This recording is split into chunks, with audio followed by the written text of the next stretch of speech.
Hi friends, मी मयुरी. स्वागत आहे तुमचं पुन्हा एकदा आपल्या नवीन व्हिडिओमध्ये. आणि आज आपण बनवणार आहोत खमंग बेसन पीठ पेरून मस्त अशी शिमला मिरचीची सुक्की भाजी बनवणार आहोत.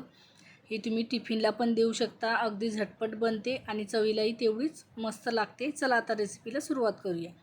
तर इथे बघा 5 ते 6 शिमला मिरच्या घेतलेल्या आहेत. आता यांना आपल्याला स्वच्छ धुवून घ्यायचं आहे आणि आपल्याला पाहिजे त्या आकारामध्ये आपण ह्या कट करू शकतो. तर मी इथे अशा चौकोनी आकारामध्ये कट करून घेतलेले आहेत आणि त्याच्यामधल्या बिया मी पूर्ण इथे काढून घेतलेल्या आहेत.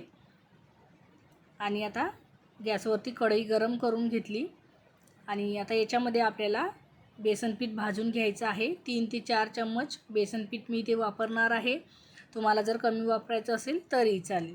तर मस्तपैकी खमंग आता बेसन इथे भाजून घ्यायचं आहे. मस्त गोल्डन रंगावरती छान असं अर्ध्या मिनटामध्येच हे बेसन भाजून होतं आणि बेसन भाजून झाले. आता हे आपण काढून घेऊया. आणि आता त्याच कढईमध्ये आपल्याला 3 पळ्या तेल टाकून घ्यायचं आहे. तेलाचं प्रमाण आवडीनुसार कमी जास्त करायचं.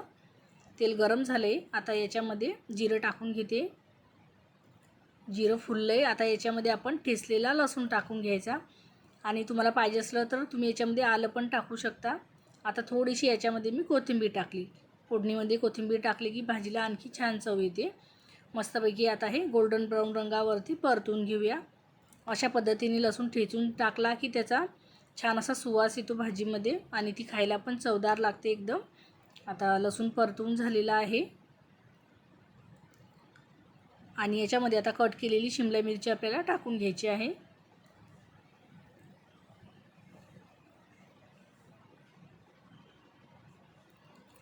आणि व्यवस्थित आता हे मिक्स करून घ्यायचं. अर्धा मिनिट छान असं मिक्स करून घेतलेलं आहे आणि एकसारखं लावून ठेवून त्याच्यावरती मी आता झाकण ठेवून देणार आहे आणि मस्तपैकी 1-2 मिनिटाची वाफ काढून घेऊ. आता 2 मिनिट झालेले आहे. मस्तपैकी वाफ काढून घेतलेली आहे. म्हणजे वाफ काढून घेतली की शिमला मिरची छान अशी शिजल्या जाते. मग तिचा कच्चेपणा पण छान असा निघून जातो. आणि याच्यामध्ये चवीनुसार मीठ टाकून घेतलं. थोडीशी हळद टाकायची आहे. धनिया पावडर टाकायची आहे 1 चम्मच आणि थोडासा इथे गरम मसाला वापरलेला आहे आणि लाल तिखट टाकून घेतलं 3 चमचे. आणि याला आता परतून घेऊया, मिक्स करून घेऊया व्यवस्थित. आणि या स्टेजला गॅस एकदम मीडियम ठेवायचा जेणेकरून हे जे लाल तिखट टाकले ते जळलं नाही गेलं पाहिजे.